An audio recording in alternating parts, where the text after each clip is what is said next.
Oria English Language Program Lesson 31st یو دیرشم درس 31 Usage of vowels in different words د آواز لرونکو حرفونو استعمال په مختلفو کلمو کې استعمال حروف با صدا در کلمات مختلف حالا میبینیم در کلمات مختلف چی رقم صدا میدن کچیری یو آواز لرونکی توری د دو بی آواز تورو په منځ کې وي نو لنډ آواز ورکوي اگر یکی از حروف با صدا در بین دو حروف بی صدا باشد با صدای کوتاه اونا گفته میشه مثلا fat یعنی چاق یا چاق دویم صد خفه یا ناراحت سوم bit وړه ټوټه یا یک ټوټه په دې ځکه موږ ګورو چې په دې کلمو کې مثلا د دوو بی آواز په منځ کې یو آواز لرونکی راغلی ده در اینجا ما میبینیم که در بین دو بی صدا در بینش یک صدادار آمده و این کلمه بسیار همینطور کوتاه خوانده میشه fat کچیری بی آواز توره یو ل آر یا ال نوی نو ای د آ په آواز باندې ویل کیږي آوازی اوږدیږي اگر حروف بی صدا یکی از آر یا ال باشد پس ای صدای آ را میدهد صدایش درازتر میشه مثلا در این کلمات ما میبینیم په دې کلمو کې موږ ګورو اول کې FAR فار مانا لره یا دور دویم کار CAR کار مانا موتر یا موتر دریم حال د په ال باندې خلاص شوی ده حال سالون نو په دغه کې وقتی که مثلا آ و ال باشه صدایش درازتر میشه آ به آ خوانده میشه په آ باندې ویل کیږي کچیری د دوه بی آواز تورو په منځ کې یو آواز لرونکی توری ولرو او کلمه په ای ختمه شوی وي نو ای نه ویل کیږي مګر د منځ آواز لرونکی ته اوږد آواز ورکوي اگر در یک کلمه ما مثلا در بین دو حروف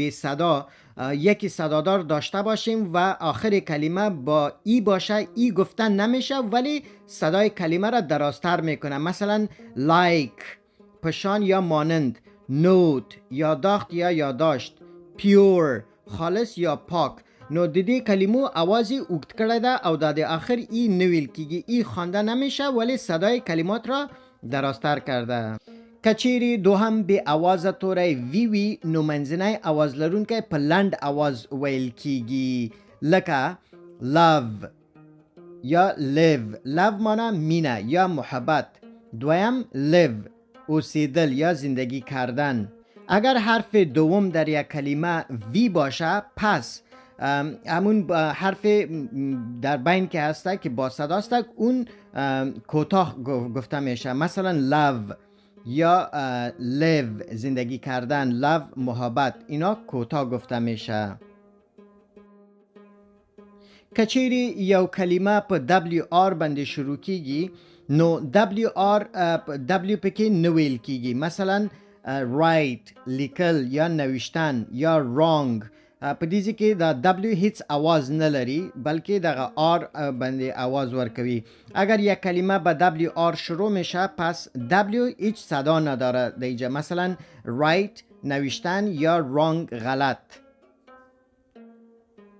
کچیری یو کلمه په KN باندې شروع کیږي په دې کلمه کې اصلا هیڅ आवाज نه لري اگر یک کلمه شروعش با KN باشه که اصلا هیچ صدا نمیته بی صدا می باشه مثلا په اول کې نی KNEE ده نی زنگون یا زانو یا نایف KNIFE په دې کې اصلا आवाज نه لري هیچ صدا نداره خوانده نمیشه نی نایف په دې کې په KN باندې شروع شوی کې نه ویل کیږي کچیری یو کلمه په TURE باندې ختمیږي یا د کلمې کې TURE راځي هغه د چر आवाज ورکوي مثلا picture lecture picture مانا انظور یا عکس lecture مانا وینا یا بیانیه اگر یک کلمه TURE داشته باشد همون TURE صدای چر را میدهد مثل picture یا lecture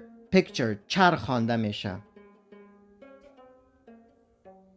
کچیری په یو کلمه کې PH وی نو PH د فی آواز ورکوي مثلا فون تلیفون ته وایي یا گوشی فوتو، انظور یا عکس، فوتو. اگر در یک کلمه PH باشد، PH صدای ف را می دهد. مثلا در فون ما میگیم فون، تلفن یا گوشی. فوتو، فوتو، اینجا صدای ف را می دهد. PH صدای ف را می دهد. کچیرته په یو کلمه کې TION وی، هغه د شن آواز ورکوي. اگر در یک کلمه TION باشه، صدای شن را می دهد. مثلا په اول کې انفارمیشن، تاسو ګورئ چې په آخر کې TION راغلی ده، انفارمیشن یعنی معلومات. یا دویم ایژوکیشن، شن، دیزی که د شین آواز ورکوي. ایژوکیشن معنی تحصیل، ایژوکیشن یا انفارمیشن. TION د شن آواز ورکوي. کچیرته په یو کلمه کې CIAN راشي، هغه هم د شن آواز ورکوي. اگر در یک کلمه CIAN هم بیاید، اونم همچنان صدای شن را می دهد. مثلا په اول کې فیزیشن، فیزیشن، دکتر یا دکتر. میوزیشن، میوزیشن، په دې کې شن راغلی CIAN، موسیقی کار. یک څوک چې موسیقی کار کوي، د موسیقی آلاتو سره کاری، هغه ته میوزیشن وایي. کسی که موسیقی کار باشه برای او میوزیشن میگه. نو دی میبینیم که CIAN صدای شن را میدهد. GH، کچیرته GH دیو کلمه په آخر کې راځي، هغه د ف آواز ورکوي. لکه لاف، لاف خندل یا خنده. یا کاف، کاف تخی، تخی یا سرفه. اگر مثلا GH در آخر یک کلمه میآید، صدای ف را میدهد. مثلا در لاف، لاف معنی خنده یا خندل. کاف سرفه را میگه یا تخی. نو تاسو دلته ګورئ چې GH د دې کلمو په آخر کې راغلی او د ف آواز ورکوي. کچیرته په یو کلمه کې CH راځي، نو CH د شین آواز ورکوي. اگر در یک کلمه CH با هم میاند، صدای شین را میدهد. مثلا فش، فش معنی کب یا ماهی. انگلیش، انگلیش انگلیسی، ما شما میفهمید انگلیسی را انگلیش میگه. در اینجا SH آمده و در فش هم SH آمده، صدای شین را میدهد. گورو چې په فش کې SH راغلی ده او په انگلیش کې SH راغلی ده. نو دځي کې SH د څه شي آواز ورکوي؟ د شین آواز ورکوي. شین، فش، انگلیش. DU کچیرته د کلمې په منځ کې راځي، د جیم آواز ورکوي. اگر DU در بین کلمه میآید، صدای جیم را میدهد. مثلا در این دو کلمه ما شما میبینیم، په دې دوه کلمو کې ګورو. مثلا ایژوکیشن، ایژوکیشن وای تحصیل ته، ایژوکیشن.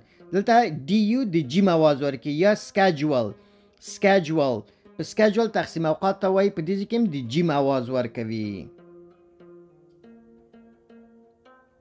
CH په اکثر کلمو کې د چ آواز ورکوي. لکه CH در اکثر کلمات صدای چ را میدهد. مثلا children، children، دیدی که گوری CH د چ آواز ورکوي. children ماشومان یا اطفال.